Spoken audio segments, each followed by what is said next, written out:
You're watching BBC News. We have just received a statement from Buckingham Palace confirming that the Duke of Edinburgh has died. The statement says, "It is with deep sorrow that Her Majesty the Queen has announced the death of her beloved husband, His Royal Highness the Prince Philip, Duke of Edinburgh. His Royal Highness passed away peacefully this morning at Windsor Castle." We have just received this information from Buckingham Palace. Let me repeat this news. "It is with deep sorrow that Her Majesty the Queen has announced the death of her beloved husband, His Royal Highness the Prince Philip, Duke of Edinburgh. His Royal Highness passed away peacefully this morning at Windsor Castle."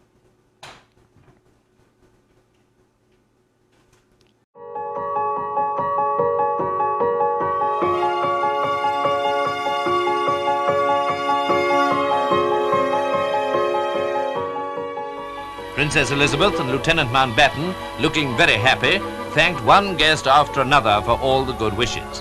And I feel sure they must have realised that at this time also, millions in Britain and the Commonwealth were thinking of them and their future.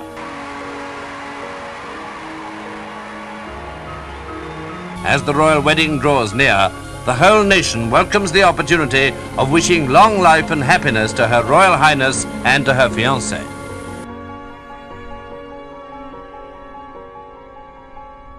It's been a challenge for us, but by trial and experience, I believe we have achieved a sensible division of labour and a good balance between our individual and joint interests.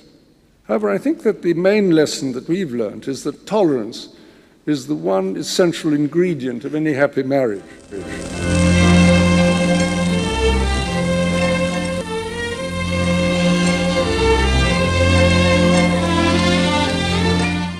Includes a few shots taken during off-duty hours in the wardroom with some of his fellow officers.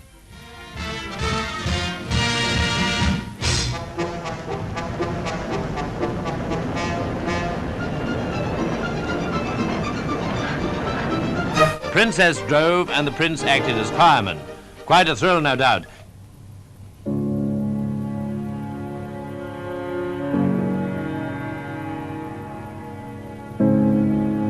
Her tour cut short by the tragic passing of her father, Queen Elizabeth leaves the Argonaut. There is no ceremony, but all thoughts for her at this sorrowful homecoming.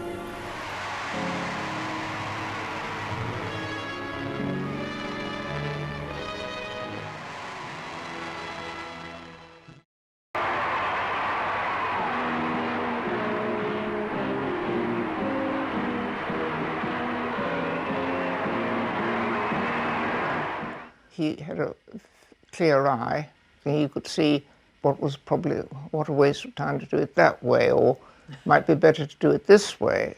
And I'm sure if he said it, which I have no doubt he would, I mean, why would you keep it to yourself when you have an opinion and you think it could be better?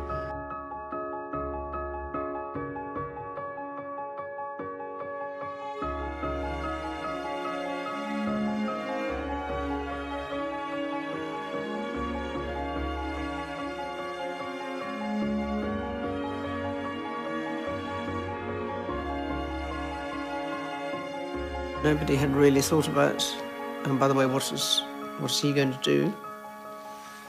And it took a little while to find people who understood that he had extraordinary experience and skills of his own that could be made very good use of. But he also found ways in which he could make an impact.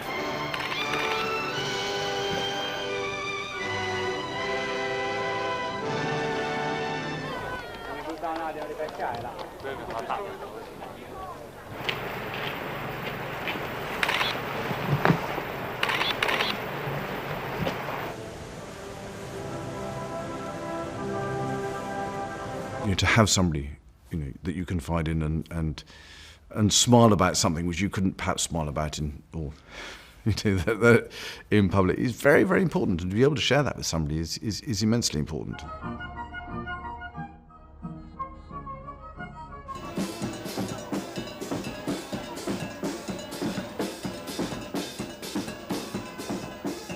All too often, I fear Prince Philip has had to listen to me speaking. He is someone who doesn't take easily to compliments, but he has quite simply been my strength and stay all these years. And I and his whole family, and this and many other countries, owe him a debt greater than he would ever claim or we shall ever know.